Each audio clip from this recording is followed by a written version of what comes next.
It's time for Cats Talk Wednesday. Small town and big city joined forces. Vinny Hardy of Lynch, Kentucky, and Terry Brown of Louisville, Kentucky team up to give you free-flowing, laid-back sports talk. Focus on Kentucky Wildcats, as well as pertinent information in the NBA, NFL, and Major League Baseball. Happy Wednesday. Cats Talk Wednesday time on the BS3 Network. Live on Twitter, Facebook, and YouTube. Follow us on all those platforms. Be up on Spotify when we're done. Terry TB Brown.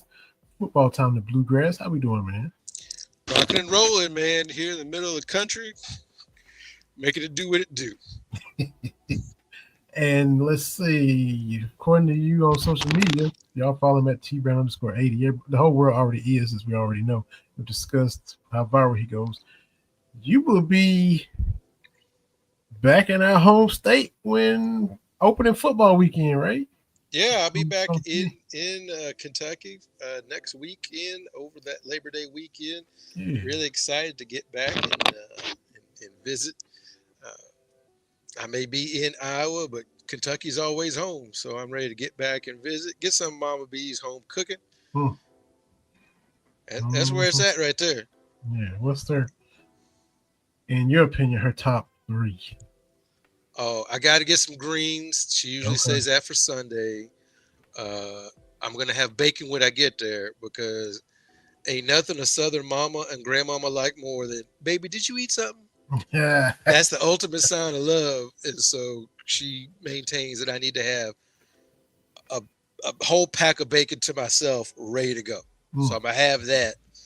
And then we're going to get some greens. And she may throw in, sometimes she may do a ham on that Sunday. And, some days, she may put a little bit of that fish grease to use. We may get some good fish, but whatever it takes. And she makes some blueberry muffins, real blueberries. Yes. Yeah. When I get in, I like to check the fridge, get a little something to drink. And if I see some blueberries, little bushel of blueberries, I'm like, oh, it's going to be on. That's something I keep with me on the plane back, right? Like TSA, don't take my blueberry muffins now. Yeah. Don't do that. You know what I mean? It's a little something for the road. That's what that is. Yeah. Well, man, we still inching our way to football. But the big news for all of us, I guess, in Kentucky, a legend retired. We saw the career start, and now it's come to an end. Talking about John Wall announcing his retirement after 11 seasons in the NBA.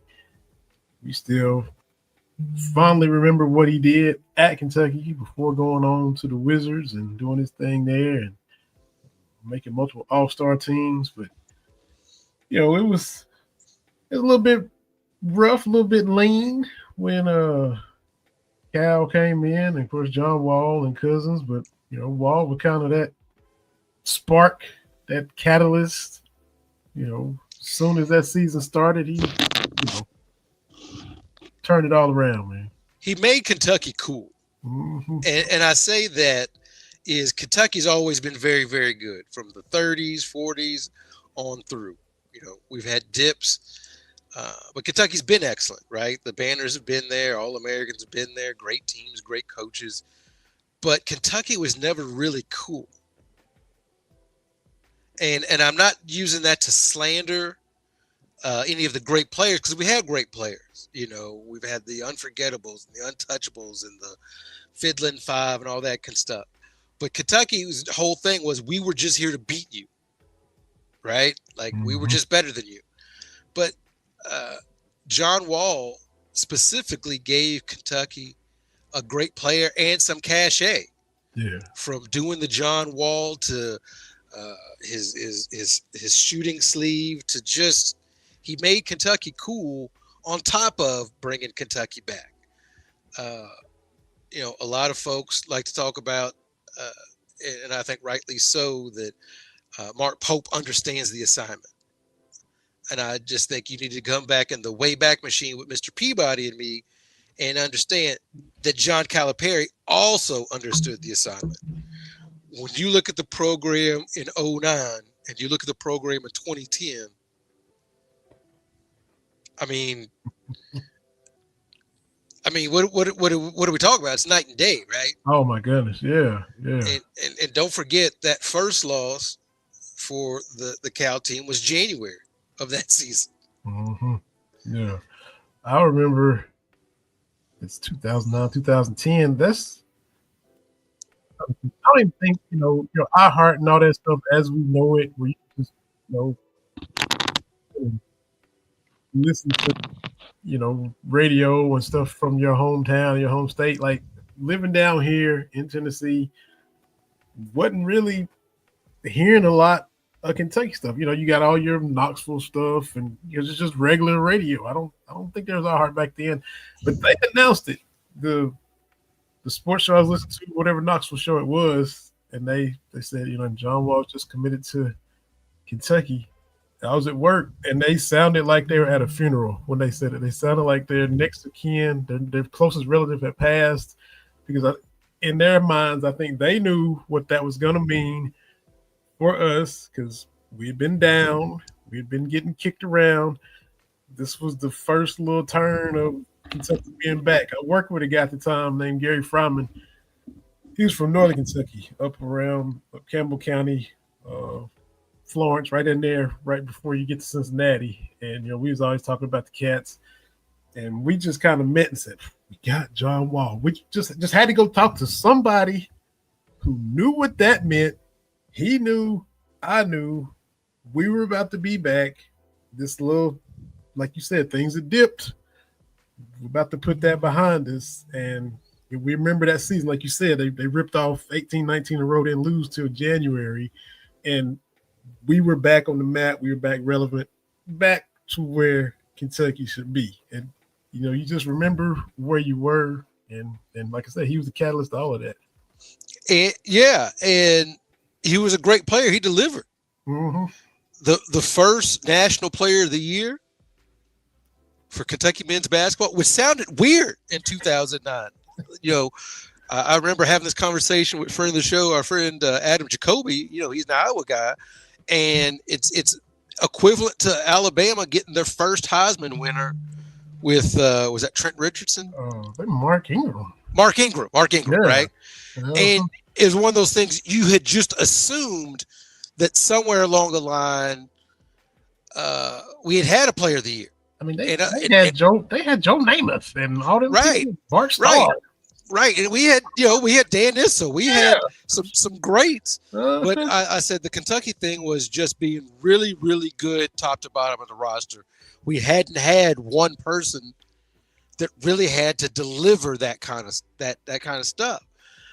Which leads me to my second point about John Wall. And I've been banging this drum since we've been doing the show. Yep. And other people are now saying it. It's ridiculous that John Wall is not honored at Rupp Arena. Because I just looked, I shared yesterday, and I just chose some random kind of National Players of the Year. And Blake Griffin, honored at Oklahoma. Kevin Durant, honored at Texas, right? Your boy at Creighton, Doug McDermott, honored.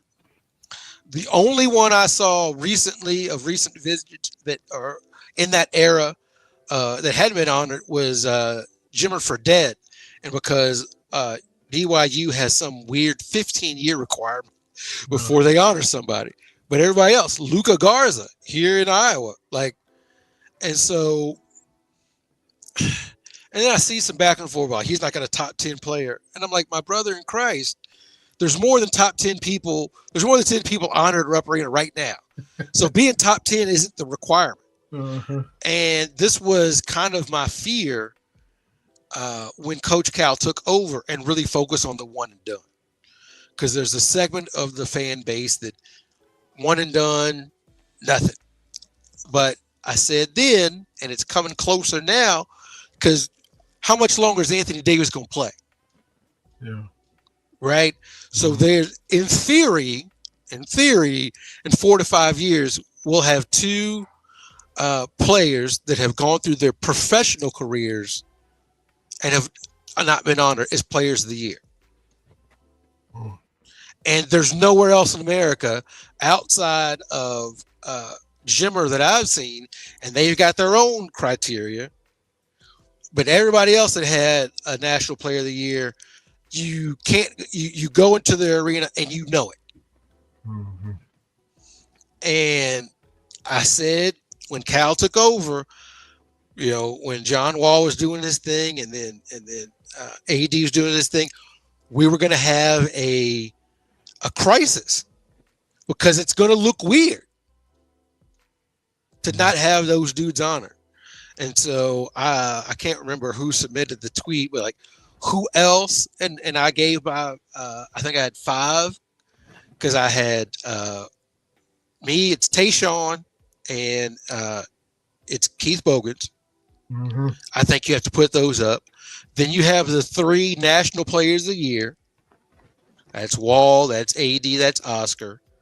And then you have Willie Cauley-Stein and Tyler Ulis. Those are my top 7 because I think you have to put Prince and Bogans up there, I believe.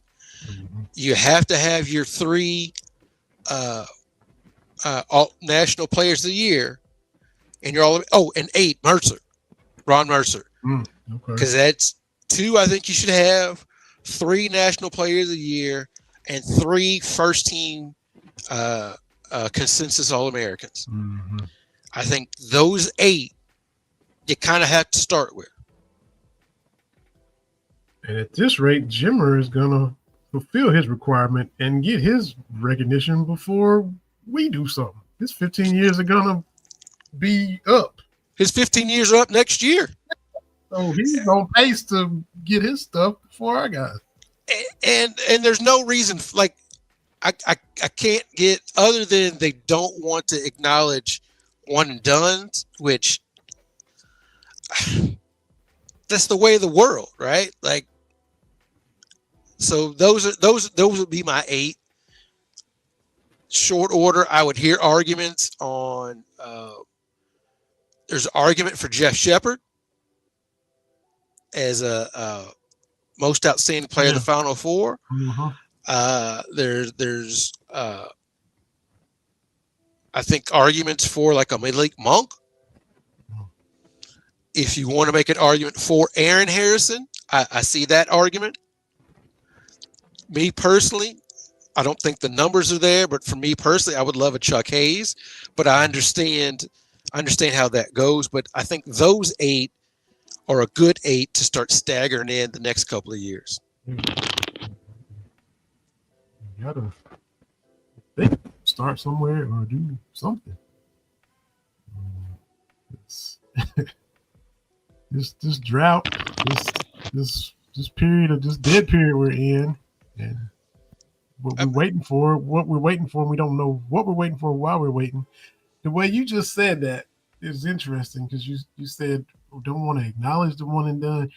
If that's the case, you're treating it like probation or vacated win. Well, it happened, but we just act like it did. Louisville got that banner removed, but they act like it didn't happen. Kentucky's had these one and done guys, and we're acting like we didn't if we're not acknowledging them. So it's why make a good thing into something bad, even though it didn't last as long as you wanted. Why make it a bad thing? Then take the championship and Final Four banners down. And some people have a problem with Coach Cal and don't want to really acknowledge what he did. Then take the banners down. And if you don't like the coach and the coach was it, then take the banners down. Right? But we enjoyed all that while it was happening. It was that was the thing is, it goes back to, yes, the Coach Cal era didn't end the way we wanted to, but the way it began was so super awesome. Yeah. That we treated Final Four as like, and if you don't like it, my thing is to take the banners down. Wow. Like if he forced himself upon us and you really didn't like him, and then take the banners down. That's very simple. You don't have to acknowledge the coach or the players. Take them down. Scrub off 4 Final Fours and a championship. Ooh, man. But the thing is, you can't have those banners up and not acknowledge people from that era. Yeah. it's great that Tubby is finally up, but you have to acknowledge that some of the players, again, from the outside in, I've talked to people that are Iowa State fans on the outside looking in, and it's like, y'all ain't got nothing for the last 30 years of Kentucky basketball. That sounds crazy. Yeah.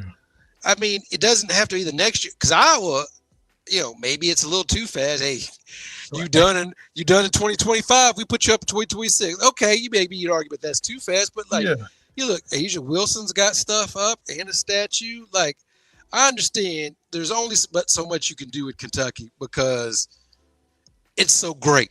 Like, you can't retire numbers because you would run out of numbers, right? Like, I understand that, but you can honor people. 3 championships. Those 30 years you're talking about. 3 championships happened in that span, and TD is the only representation of that. So that's, I mean, that to me is like, if you claim, and we all claim to be the greatest tradition in college basketball, you have to acknowledge the players that did it. Yeah. Like, it stays wild to me, and people are like, well, John Wall is not top 10. One, I believe he is. All due respect to the previous point guards that have come through and the ones that come after, John Wall is that good. Like, I believe he is to be. But even if he isn't, we've got stuff up there. And, like, we understand nuance. If you look at the stats of the Unforgettables, mediocre stats, all due respect, but we understood what they meant to the university. We understood that, and we honored them accordingly. And no one goes in there like, oh, Sean Woods is the best point guard the program ever had. Right. No. Look, like Deron Feldhouse, all those guys, they didn't average 10 points a game. Well, we understood what they meant to the Commonwealth at the time. And when I've been on one of these things about honoring these people are like, oh, they shouldn't even be up there. It's like, and when it comes to honoring people, there's no one size fits all. Like, you have to do what feels right for your program. And collectively, we all felt it was right to honor the Unforgettables because of what they meant. Right? Different franchises, different programs have different standards. Because I saw on Twitter something about Derek Fisher talk about, he would need a statue in front of crypto.com before LeBron, and people but I'm like, he's got a point. Any other franchise, he said LeBron get 1, I should have 2. Right. And everybody got on him. But I said, well, wait a minute. Now he's right, because any other franchise, Derek Fisher is up in the rafters because of what he meant to the team. For any other franchise, he's up there. But the Lakers operate in the space, hey, if you ain't in the Hall of Fame, you ain't getting up, which is tough. Yeah. But you're the Lakers. That's how it operates, right? Michael Cooper, integral to 4 or 5 championships and blah, blah, blah. He didn't go up until what? Until he went to the Hall of Fame. Yeah. And now Magic lobbying to get Byron Scott in there because he's not up there. He's not on any rafter either, right? Right. That's correct. It's just Hall of Fame people. Like, the Lakers retired, should be a wing of the Hall of Fame. It's that elite when you look at who's got their numbers retired. But that's in the same way with the Celtics, right? The Celtics have all these numbers, and it's not just feel-good Celtics guys. It's the elite of NBA history. And those two franchises operate differently. Yeah. Now people going into like the Niners and the Cowboys Hall of Fame, it's a little bit differently, but almost the same, right? Ain't no, feel good underdog stories going up for either one of those teams, right? And the same way for Kentucky is, I'm not saying every feel good story should be honored. because for me personally, I think Chuck Hayes emboldened everything I want to see out of a Kentucky basketball player. He gave us everything he had, right? Mm-hmm. But that doesn't translate to going up, Yeah. right? Mm-hmm. But I said it bare minimum, first team, uh, consensus All American. I think for Kentucky basketball, that's warranted. Mm-hmm. Yeah, that's And the National Players of the Year, come on. Like, it's only one a year. And I mean, and we just got 3. yeah. And just because they played for a coach you don't like, you don't want to put them up. Man. But we I've been had, wanting. Go ahead. we had the greatest tradition, and they played ball for what, the 108 years before we had the first one. Correct. 1902 to 2010. Yes. There's no Issel, no Sky, no Goose Givens. You know, way back, no Rups Runts, no Riley, no Ralph Beard, no none of that. No Mashburn. Mash didn't win it. That's crazy too. Yeah, but 92, 93 was pretty crowded with some really good dudes. Like, he was All American, but he was not National Player of the Year. So I just Bad Five and Duke and all them. Yeah, it was loaded back then. Yeah. So for me, it's ridiculous that Wall's not up there at the very least. Mm-hmm. And so he tweeted out he is going to be on NBA on Prime. He's jumping into the analyst role, so we'll see him on our televisions, dropping knowledge and insight and opinion for this upcoming season. So congrats to John Wall. You know, it's crazy that it's been 15, 16 years. You know, like you Trent Noah with he's like 3 years old, 4 years old doing the John Wall. That's, you know, you got guys trying to get number 9 that were toddlers when he was here, which is insane. Yeah. Absolutely. So congrats to him. Have you checked out the NBA schedule they got set up where you got to have all these different things to watch the NBA? I don't think Adam Silver cares for the NBA too much, because the Tuesday night 11 Eastern tip-off for these doubleheader games, who is this for? I don't know if any commissioners care anymore. He's doing his best. Manfred out here trying to do away with National League and American League. I think they're in a race to see who can just mess stuff up the most. It's ridiculous. I don't get it. The NFL's bought into ESPN. That is a huge conflict of interest. We have seen already the Spike Lee was doing a documentary on the Colin Kaepernick situation, and that has been quashed. So it stands to reason that anything coming up that's negative to the NFL, ESPN might be slow to react on and things like that. And my whole thing is, I wouldn't really care, except that all these pro teams get all these arenas and stuff with taxpayer support. All these leagues, all these teams, all these owners worth billions upon billions. Then why are we paying for your stadium? Right? Why are we paying for your stadium and on game days, diverting police resources and things like that? Why can't you do that? And so once you factor that in, I think it is of the public interest to know what these teams are doing and make sure they're behaving like they should be, because most of the time they're not. Yeah. So if ESPN, the worldwide leader, isn't going to report on them and hold them to account, whether it's antitrust stuff or what have you, players or owners and get involved with the law, I think this is a bad move. So you saying the Dan Snyder stuff would be reported differently if it was happening now?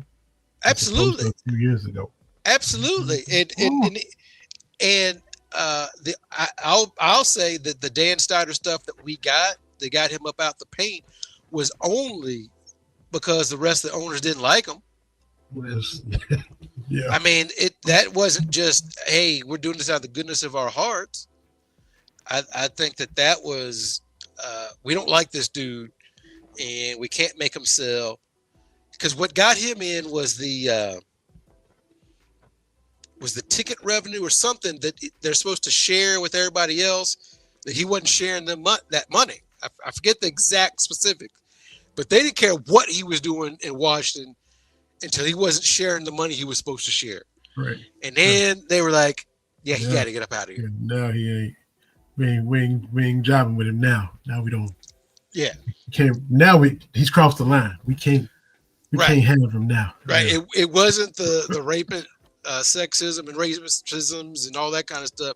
He wasn't sharing the bread, and that's what he had to get up out the paint. Like, again, do you remember that show, Playmakers? Yeah. Mm-hmm. That was great. Great. I love that with Cuba Gooding Jr.'s brother and all those guys. Mm-hmm. But the NFL said, nope. Yeah. And ESPN said, okay. Getting too close to home, we gotta. And they get out the paint, right? Mm-hmm. The ESPN or the NFL is very sensitive to that stuff, right? Because there's no, Major League Baseball has had Major League. They have had Angels in the outfield. They have had I can't think, the Cubs movie with the little kid that's pitching. You don't see that with the NFL.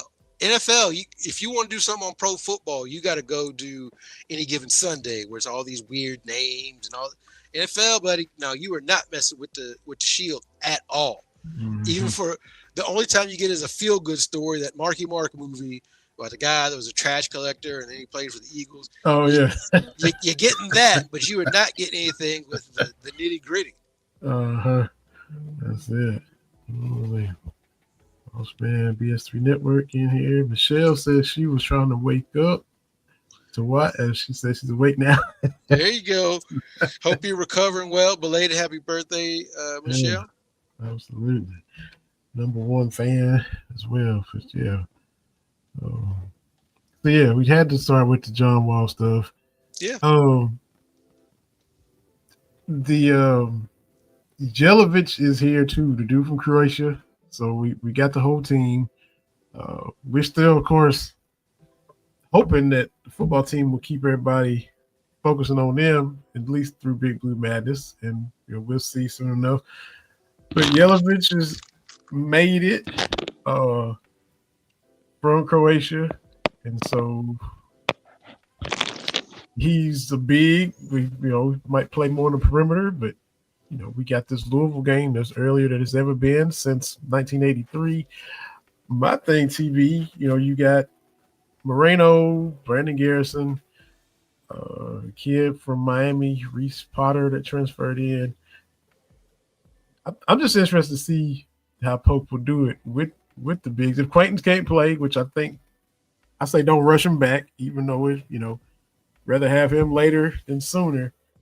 I'm interested to see how he uses the big man by committee, since you are playing, and I don't know if you heard the podcast with him and Norlander, he wants to have the hardest schedule every year, and he was kind of disappointed that it was only the second or third hardest schedule.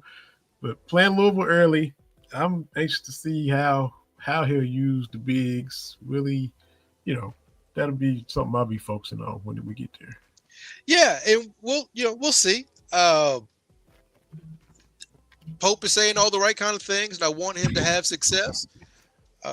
Kentucky's never been known for dodging smoke, so it is going to be interesting to see what he does once we get up and running this year.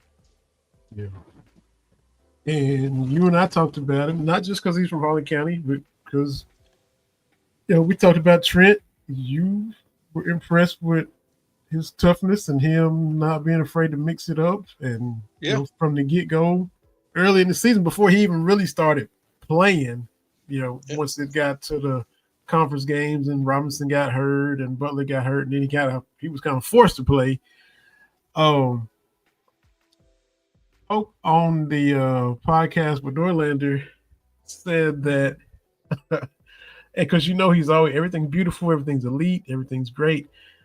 His words, Trent Noah was a disaster his first few weeks as far as knowing what they want him to do. And now this year he's one of the most veteran guys as far as telling the new guys what to do and being comfortable and knowing where he's supposed to be. So young fella is poised to do even better things this year. He's comfortable now. He was doing all that last year, wasn't even comfortable. A disaster, according to his own coach. So cool to see him progressing and getting better going into year 2, man. So I'm looking forward to that too. Yeah, I agree. I think that Pope's got a good thing going. Your man Trent Noah, you're right. I have been really impressed with his play, but his toughness as well. I forget whatever the game that was earlier in the season last year. This guy trying to break him down. I'm like, well, brother, man, you have picked the wrong dude to try to make feel small, because he got he got everybody from the eastern part of the state behind him. You not backing him down, getting no easy shots, and then he hit the couple of shots against Tennessee to let him know. I think that Mark Pope is the right coach at the right time. He talked about how excited he was to be the coach of Kentucky at this point in time, with the transfer portal, with NIL, and he feels his analytical approach, his X's and O's approach, and I think what gets undersold is his people approach, right? His people approach with his players, with the community. That's really important. Especially in the NIL, because everybody's going to have money to spend. Nope. But, as my dad used to say, not all money is good money. And so... Denzel quoted your dad the other day. Do what? Denzel quoted your dad the other day talking about Jerry. hey, my dad was full of them. One good thing is being able to spread some of my dadisms around. There's one we use around our house now, is stop all that assing around. Like when you so basically stop fooling around. We got stuff to do. All right, enough assing around, right? Yeah.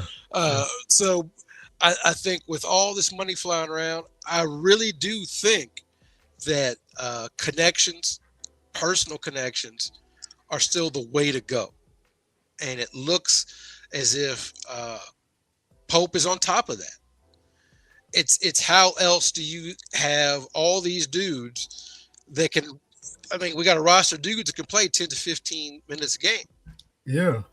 And so one thing I've always kind of talked about, even with Cal, is roster flexibility, right? And what I mean by that is if you want to play it slow, we'll play it slow. Mm-hmm. If you want to go up and down, we can go up and down.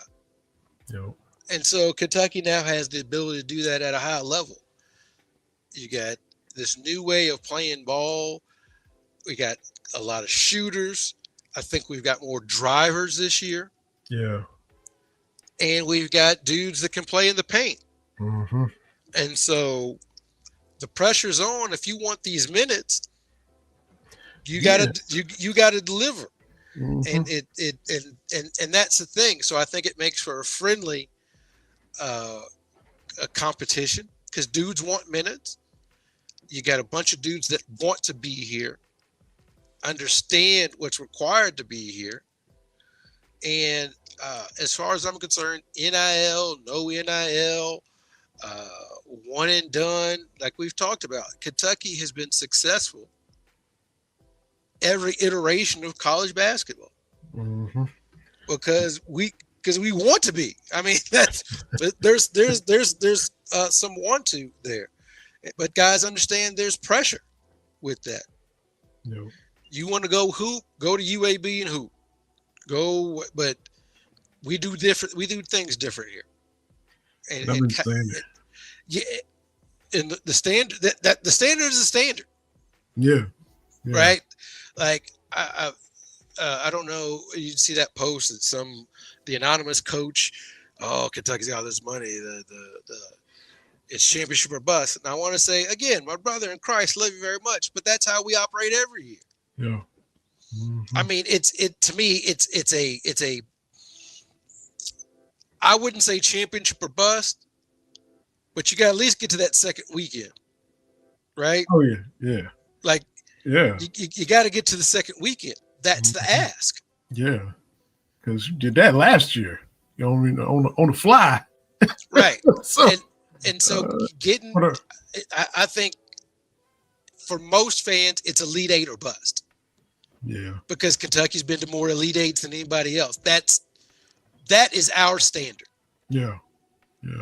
Oh, do you not want championships? No, I do want championships, but championship or bust is just difficult, that's right? hard. Yeah, that's real hard. Elite Eight or bust, hey, that to me is a Kentucky year. Mm-hmm. And here's a Kentucky year, right? You got at least one dude that's in conversation for Player of the Year, first team All-American, with a couple of more All-SEC selections. You've wrapped up either the regular season or the postseason conference championship in Elite Eight. Yeah. That's an average Kentucky year.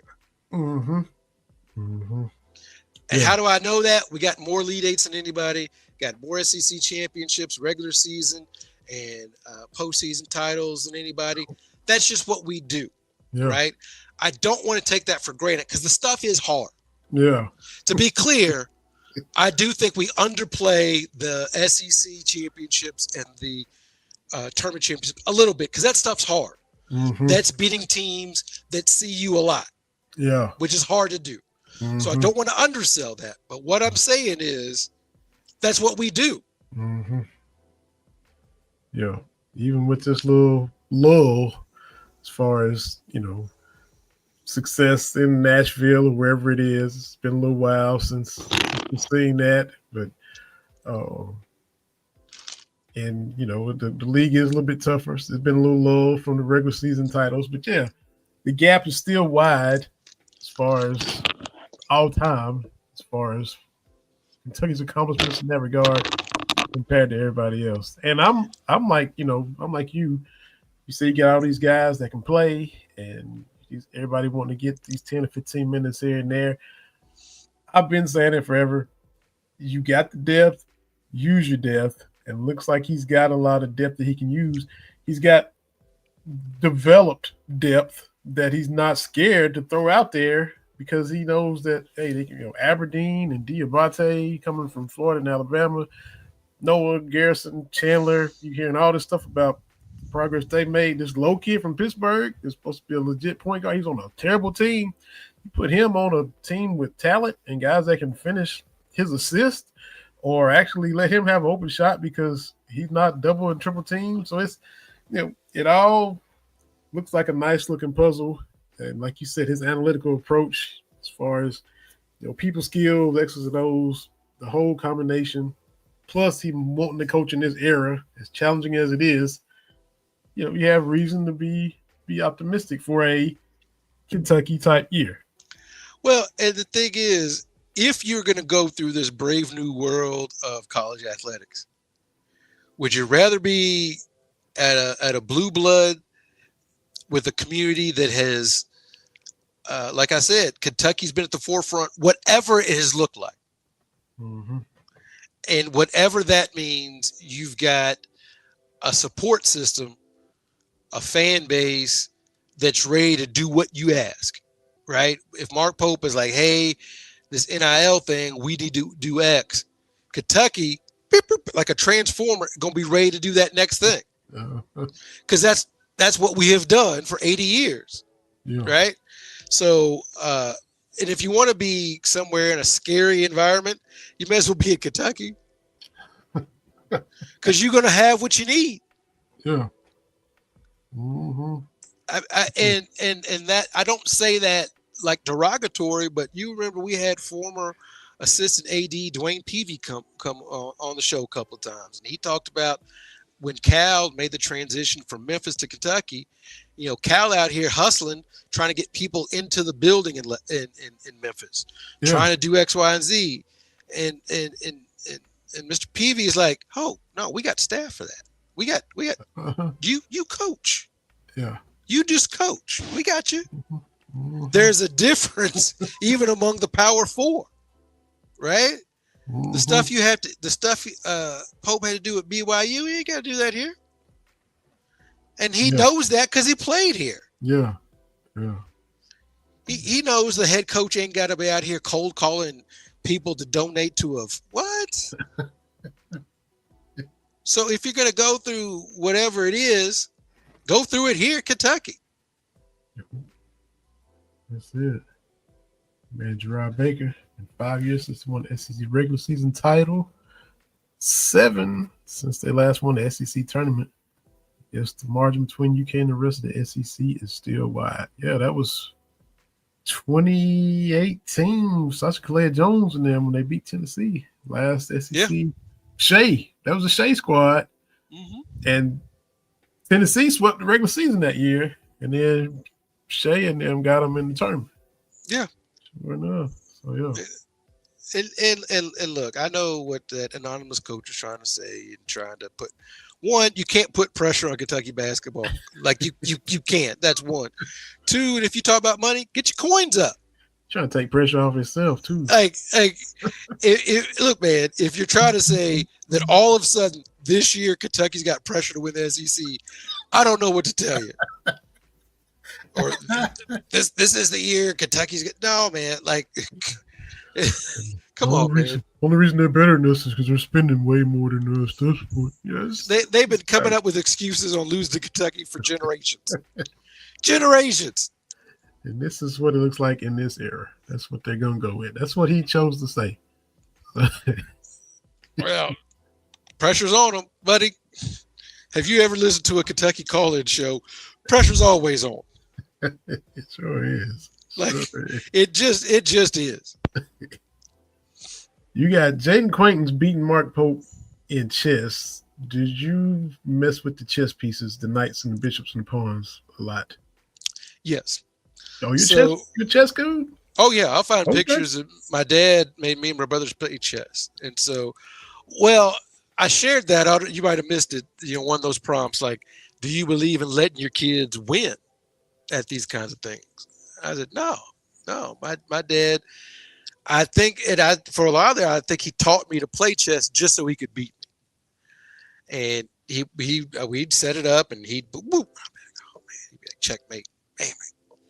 Well, then I got books on chess, and then I joined the chess team in middle school, and I worked on it, and then it took longer and longer for him to beat me, and I would make a move, and he would go, just a little hint, right? I'm like, okay, and finally it got to the point where I beat him at chess. The first time I was like, am I seeing what I'm seeing? Like, you know, one of those things. And I beat him. He's like, good job. Good job. And then we would play and he would win some and I would win some. We'd have some back and forth. Chess I taught the girls chess because chess really makes you think. Mm-hmm. You've got to be able to do a bunch of different things at once. You've got to anticipate. You've got to make sure, all right, I'm focused my attack, but I gotta pay attention to the backside. Play defense, it really makes you think. That's why chess and all these like the smart villain in the movies always plays chess, right? He's always, I got my chess piece, because it really makes you think. And so yes, I did play chess. Haven't in a while, but like I said, got the girls playing, and oldest got good enough to beat me. Oh, okay. So you tell her a good job too, like I did. It's one of those things because look, I'm not teaching you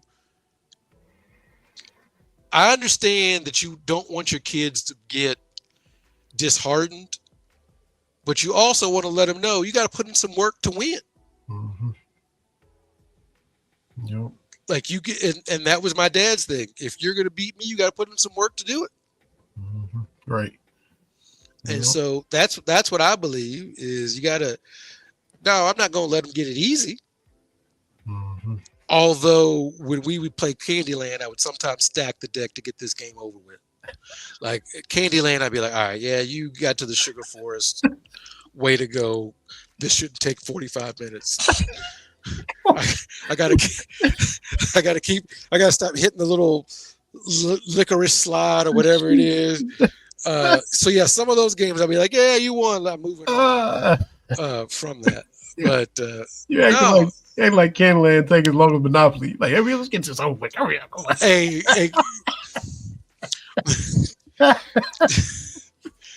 Now, Monopoly at my house would get heated when my brothers would come over and play Monopoly. And maybe one or two times my father had to bring out his sidearm and be like, that's enough. Oh, man. Yeah, it got pretty intense. And my mom was like, y'all have done this enough. No more Monopoly. So, but yeah, the girls with Candyland, like, I can't go down this licorice slide and end up in the candy forest again. Like, we need to wrap this up. Oh, man. Oh, we talked about wrapping up. I guess it's with JMI and all that is trying to kind of wrap up all the media rights for Kentucky. The Club Blue kind of thing is morphing. I think it's still a thing, but it's kind of enveloped into the JMI stuff. And you got tiers of stuff you can spend and stuff you can get and perks and all that. And I don't know enough about it. It's weird. It's weird. I don't know if it's good or bad, but I see people like, oh, this is now a business. Again, my brother and sister in Christ, college athletics is a business thing. My thing is, if you want to give or you don't want to give, we don't need to keep complaining about it. Mm-hmm. And I see all these people like, look, if you think the football team is going to be terrible, okay. I just don't need to see every time the football team posts, you underneath, y'all a bunch of losers. 2 and 10. What? And so, like, I love Kentucky fans, but there's this entitlement among a lot of us, and it's like, it is a business now. It's not the way it was in the 90s or 2000s or before. It is a business. And so if we're going to maintain being the best fan base in sports, then do it. That's what it's called now, is you got to put your money where your mouth is. You've got to support. You've got to do things. I don't understand being negative all the time with it. You know, I tell people, like, look, here in Iowa, they just finished construction on a wrestling-only facility. Oh, okay. And the ask was, hey, we'd like to build a wrestling-only facility. And the fan base said, okay, how much do you need? And then they got it done. They got it built. So they don't have to go to the Carver Hawkeye anymore. They got their own. I forget the name of it, but it's right next door to Carver Hawkeye. Mm-hmm. Well, you know, and it's simple things like, you remember a couple years ago, the athletic department asked Kentucky fans for, I think it was the Florida game, one half stadium wear blue, one half of the stadium wear white. Yeah. And there was wailing and gnashing of teeth. And I'm like, blue and white are our colors. Yeah. It should not be that tough of an ask Yeah. to wear a blue Kentucky shirt or a white Kentucky shirt. Like, to me, that's not too much of an ask. Well, if they left shirts out, they're not leaving shirts out all these places. They simply asked the fan base, because Iowa sets up with their 6 or 7 home games. One game's a blackout, one game's a gold out, one game it's black and white stripes, one game it's black and white checks. Like, well, how they do that? They simply ask. Is it 100% participation? No, but it's just an ask. Mm-hmm. Black and gold are our colors. We're asking you to participate in this. It's just an ask. But it feels like a lot of Kentucky fans like, I should be able to, like, come on, man. And you look at some of these traditions, like at Virginia Tech. This is what we're going to do with Metallica. We're going to come out. Please enjoy. Hey, it's crazy. And Virginia Tech fans, to my knowledge, weren't like, well, I'm not going to do that. You can't tell me what to do. No, I got a buddy up there, and went and watched them play Miami one time. Just me and Katie had a weekend, went to visit them, and we went. And this is way back. We didn't even have kids. Like Miami had Kellen Winslow Jr., I think, and Virginia Tech had Marcus Vick. But they get into it, man. It was the whole atmosphere, and like you said, do you have to? But no, if you're gonna be there, go ahead and have fun, and it's something everybody likes to do. Right. Just like, hey, as a football team, this is what we're gonna try to do. Yeah. And the fans just do it, and it's not like, why do we have to do this? We didn't do this in the night. And it's like all this stuff, these traditions, like Wisconsin and jump around. They just decided to start doing it. Mm-hmm. This is what we're going to do going to the fourth quarter. Organic. And they do. Mm-hmm. And there was no, I've been a fan since 52 and I've never done this before. Yeah. What are you doing? Sure. It's like Iowa with the wave, which to my thing, waving to them sick kids, to me, it's top two and it ain't two. And all they did was say, can you wave to the kids? And it wasn't this, no, can't tell me what to do at a ball game. I've been a fan since 55. Yeah. Everybody just stops and does it. But when Kentucky's like, hey, can you wear a blue or a white shirt? It's like, no, what are you doing? You got to give me a shirt. Yeah, come on. We struggle to follow directions and then wonder why we don't have a tradition. We don't really have. Why don't we do what this is to? And we tried with the Waka Flocka Flame, but people are like, I don't like that song. It's like, it ain't even about the song. It's just get energy. Like, Kentucky fans won't, for whatever reason, whatever the ask is, we won't do it. And we'll complain about it. Like, you ain't got to do it. But does it look cool when you got blue and white and doing a blue and white cheer? That feels cool to me. Mm-hmm. But for whatever reason, no, I don't want to do it. You can't make me do it. You want me to get a blue Kentucky shirt? Like, what shirts do you have? Like, some of the stuff with that blue and white shirt, like, you don't have a blue or white Kentucky shirt. We're not asking you to get a green Kentucky shirt. Yeah. Yes. You know, it's like Penn State. They pick one game, we're going to do a white out. Nope. And what do their fans do? Okay. Oh. When Tennessee does the stripes, and back of this thing, I showed different schools. If Tennessee can follow directions, without hesitation,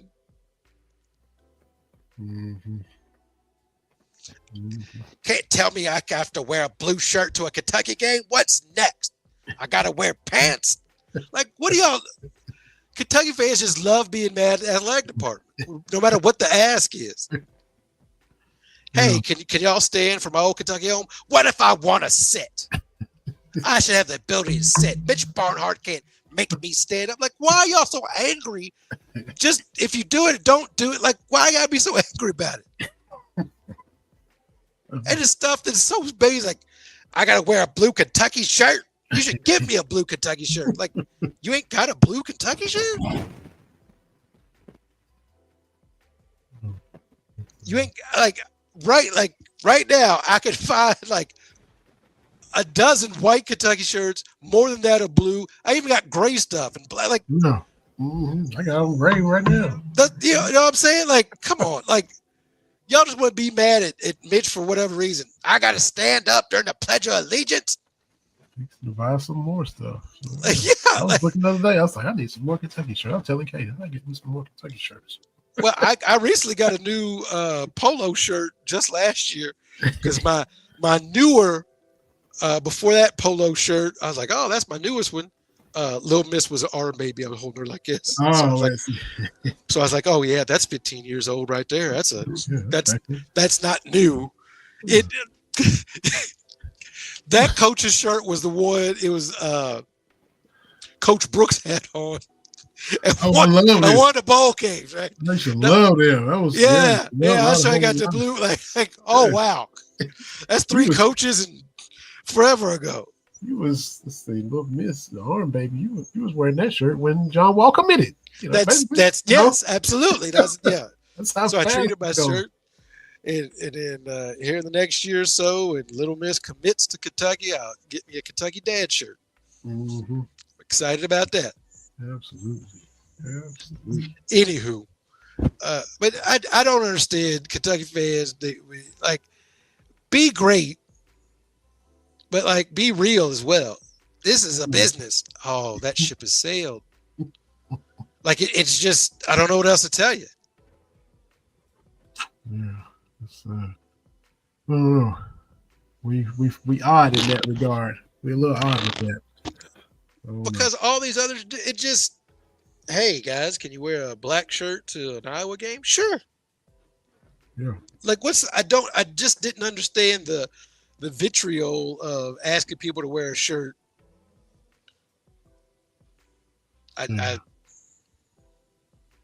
Or just anything. Like if you don't want to, and I understand times being what there are in some of those stages, like, hey, I don't plan on donating either, because I ain't coming off $2,000. Because to me, like what you get, hey, you got to be a little bit better than that for $2,000. Mm-hmm. Yeah, they got to revamp the perks. I just think to me, it's basically Kentucky is just a poor state, and I don't mean that derogatory or anything like that. It just is, and so. Maybe the booster class isn't like it is at most places. And the booster class we have favors men's basketball. Yeah. Mm-hmm. So, yeah. But as I say, and I'm going to quote this from my lovely wife, people like, well, Iowa, and I'm going to stop you right there. I'm going to stop. Well, Iowa's not a poor state. Let's get that clear. What I mean by that is go to your pantry. People listening, whatever, just grab a box of something, a couple of cans, read the ingredient list. It's not going to take you long to get to corn fructose syrup, corn this, corn that, corn this, the other. And what does Iowa do better than any other state, especially Nebraska? They make corn. Mm-hmm.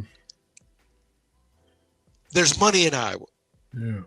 For being as small as Iowa is, I think they're top 3 or 4 per capita of millionaires. Don't get it twisted. There's money here. Mm-hmm. Don't sleep on that. Right. And soybeans too, but mostly corn. Anywho, just wear a blue shirt to a ball game. Exactly. Wear blue August 30th for Toledo at Kroger Field. It'll be hot, but wear a blue shirt and take a blue umbrella if the sun's too hot. Or take a blue umbrella with your blue shirt. I may go to that game. We'll see. That's right. Yeah.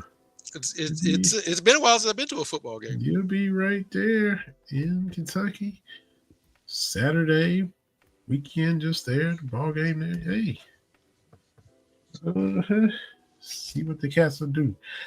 Going back to Iowa and your fever, man. I know you saw it. If I saw it, you saw it. The Chloe Peterson put out that Caitlin had an ankle, something in the. Yeah, she something on top of her other injuries. Sometimes poop happens. I mean, Sophie's out for the year. Are they still gonna make the playoffs, or they? I think they can still make the playoffs. Kelsey Mitchell is better than people think. I think she's playing at an all W, first team W level. Aaliyah Boston is also solid. They came back against the Sun, 21 points down, and caught the Sun. I think they still make the playoffs. A lot of fans, I'm gonna use my air quotes, fan, like, I'll just shut it down and tank. I don't know what it is about all of a sudden everybody wants to tank. And I just want people to, if that's your thing, what does that mean to you? Like, you want these teams to tank. What does that mean? Like RG3's talk about the Colts tanking. Like, you can't tank in football. Like, we talked about that. You can't just, like, and it, to me, that seems like a hard sell to the team is we're going to tank, but you still got to run out here 17 times a year and run full speed into other humans. Yeah. That doesn't mix well with tanking, because if you're tanking, then you let Richardson play, right? You don't try to patch it in with that. But tanking, even for the Fever, like, it means something to make for this team to make the playoffs. Yeah. And asking those players to shut it down, I think, no, that's not the way to go. And I'll be right back. And I definitely got to get back to we're going right from the Fever to the Colts when TV comes back too, because this whole Anthony Richardson thing, Daniel Jones situation, I got some thoughts on AR when he gets back, but and I don't know. I'm gonna see if I heard him right. If he said the Colts want to play Anthony Richardson, I'll see if that's what TV said. I don't know, but man, if Daniel Jones comes in and takes your job, you know, because he got ran out of New York. As a Cowboys fan, love to see the Giants and Daniel Jones because they didn't scare anybody. But he can leave and go immediately become QB1 in Indy. Ugh, that is really interesting. Did I hear you right? I was saying where you're going. You said if the Colts, because I wanted to get to the Colts and Anthony Richardson anyway. You said if the Colts want to play Anthony Richardson. That's what you said. Well, yeah. The problem with Anthony Richardson, and I'm not the only person, he just has not had enough repetitions at quarterback. Yeah. Mm-hmm. And the problem with the way the NFL, particularly the quarterback position, is it's not a learn on the job kind of thing anymore. And if you draft, the NBA, you can draft on potential. Yeah. Even at the top end of the draft. The NFL, I just don't think you can, because as a quarterback, you need reps. That's the one prerequisite to that job is you got to get some repetitions in before you get to the NFL. That's what set Trey Lance back. And as far as developing on the job, as we've seen Purdy do, the Niners was almost a plug and play job. Like, I don't want to undermine what Purdy has done, mm-hmm. but when you've got Debo, when you were surrounded by these weapons, there's a little bit of a learning curve there, and Trey Lance couldn't match it. And then once he got on the field and it was clear that he's even further behind than what they needed, that's not a learn on the job perfect, because 49ers have been built to win now. Yeah. Right. And so Trey Lance just didn't have the reps going in, and then he got injured, and then Purdy took over, and it's like, well, you can't learn that here. And then you go to Dallas, and Dak's not going to release the reins, because Dallas has to be Dallas. It's one of those things. And so, yeah, if you're going to tank, you play Anthony Richardson. But again, how do you get the rest of the team to buy into that? But that's so crazy. Which, first of all, maybe my view of Anthony Richardson was skewed. All we heard about was how good he was going to be and all this potential and all this talent and all that. And we watched Kentucky go down to the swamp and make him look very, very below average.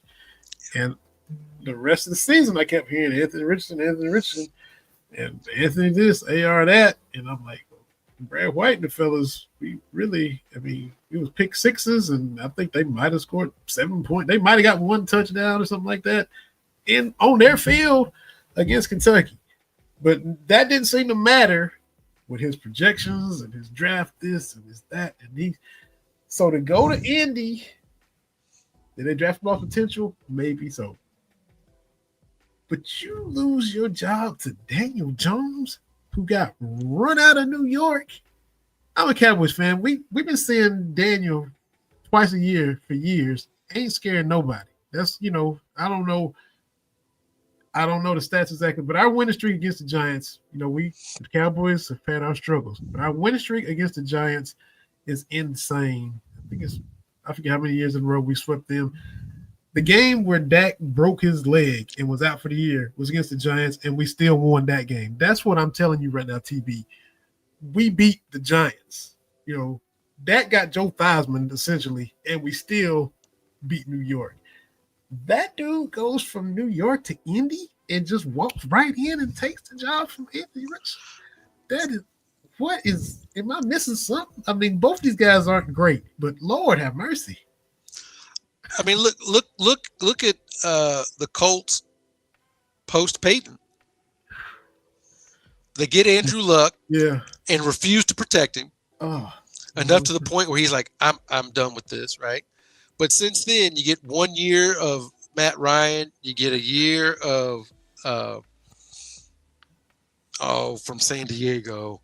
Phillip Rivers, that's right. You get a year of Phillip Rivers. That's right, yeah.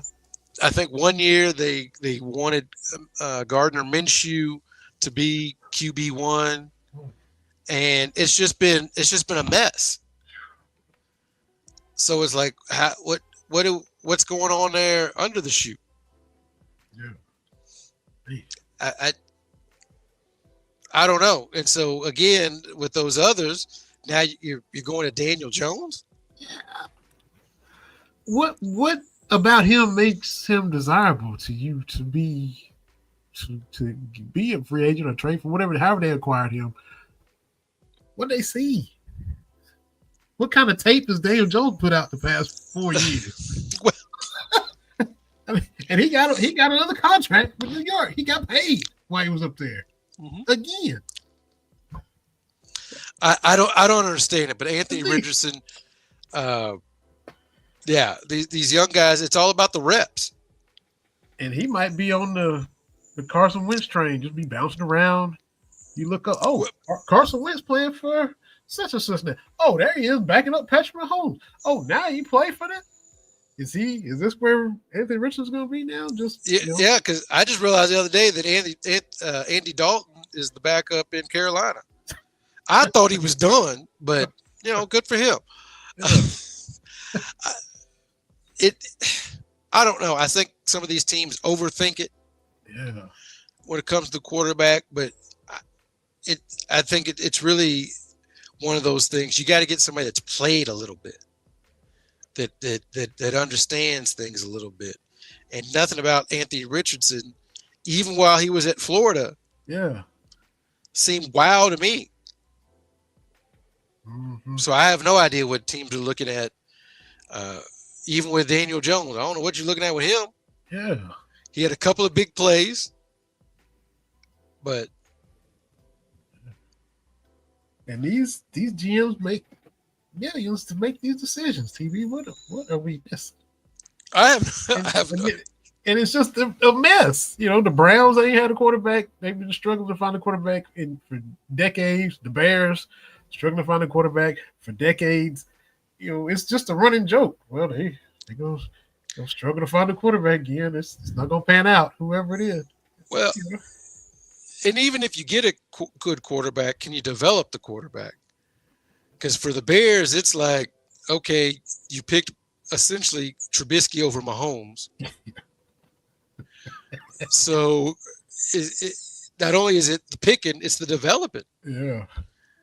And it's what it again, it's so much goes into it, but yet it shouldn't be this hard. Mm-hmm. Yeah. I've got a lot of questions on my Niners at the top of the draft. Outside of Bosa, the top of the draft last 4 or 5 years, we really haven't hit.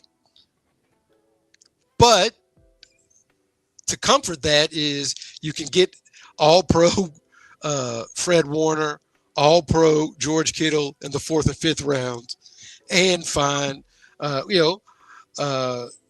Brock Purdy, the last pick in the draft. Yeah. And I see all these lists, and I don't care that Nick Wright doesn't like Brock Purdy or these other people. All I know is what I've seen Brock Purdy do, I've not seen some of these other quarterbacks do. Yeah, that's true. That's true. Trubisky backing up your stepson Josh Allen now, Buffaloes. Yeah, my stepson does look like Josh Allen. Yeah, he really does. He did. I was surprised when we sit there. I'm like, wow. Yeah. So I said, we're just going to put that shirt on, have you walk around town to see what happens. Yeah. But Josh Allen is the one dude that didn't pass a lot before he became the starter. Looked bad, but was able to turn it around. He's the one dude. Mm-hmm. Good. Developed, worked at it, whatever you want to call it. He was big and strong and athletic, but couldn't really throw it accurately. And now he's polished himself up, man. Now he's an MVP, married to Haley Stanfield. Yeah. Life is good for him. That's true. Maybe he can get him back to a Super Bowl and finish what Jim Kelly and them tried to start all those years ago. Remains to be seen. Sure, he's going to give his best shot. He got Ray Davis up there and Deion Walker and Maxwell Hairston trying to help. So a lot of UK up there in Buffalo now. Yeah, I think that's the most on one team now. If I had to, off the top of my head, I'll leave that kind of stuff to Corey Price. Yeah. He's good at what he does. And we'll see him in the box with Tom Leach and them again Saturday after next. But as he always says, the first podcast he ever did was this right here with us. And now look at him. He's everywhere now. We got our own podcast, Celebrity Tree, of folks that started here and moved on. He was so quiet. He's like, I've never been on a podcast before. And now he's on radio every day and trivia guru and statistician extraordinaire, man. Yeah, so good stuff, man. Fun show, man. And we're getting close to having real games to talk about. Be careful next week traveling. Yeah, I'm traveling through Chicago, so that's always fun. All right. So, be safe and enjoy that. Tell Mom V hello. Yeah. We do something. I might do something a little quick. I'll tweet out if I'm going to do something or have something. It'll be Wednesday before the game. And I'll look for you in the crowd. Might see you up there getting a cameo at the Kentucky Toledo game. Never know with you, man. Yeah, I might hit a couple of tailgates and see some folks and everything like that. Always good to go back. And then the next weekend, I think is the Iowa State game. Me and the wife might do that. Oh, that'd be cool. You got to holler at Huber if you go to Lexington, man. If you go to the Kentucky game. Yeah, Huber always set up and doing big. Yeah. I got to hit some good ones. Yeah, because I'll send the bat signal out there. Yeah, because we're going. I got to figure out which game we're going to, but I'm gonna try to holler at him see if he's there when we go. Me, Katie, and the boys gonna try to pick one. So we'll see what happens. Enjoyed it. Oh yeah, Gerard, you already know. It's just a matter of time. It's only a matter of time. Probably about to happen as soon as we finish this show, Gerard. Another TB viral moment. It's always the crazy tweets that go. See, that's telling us you're good at going viral without telling us. That's what people who go viral say. It's always my crazy stuff. It's always my throwaway tweets. That's what It's not when we least expect it, JB. Just always expect it with TV. That's how it is, man. That's how it is. Oh man. Enjoyed it, y'all. Appreciate the comments. Appreciate everybody watching and listening and all that good stuff. And checking us out. Give us a little 5-star on Spotify. Follow us on Facebook and all the platforms. And we enjoy doing this every week. And hope y'all do as well. TV be safe. And we'll see everybody next week. Cats Talk Wednesday on the BS3 Network.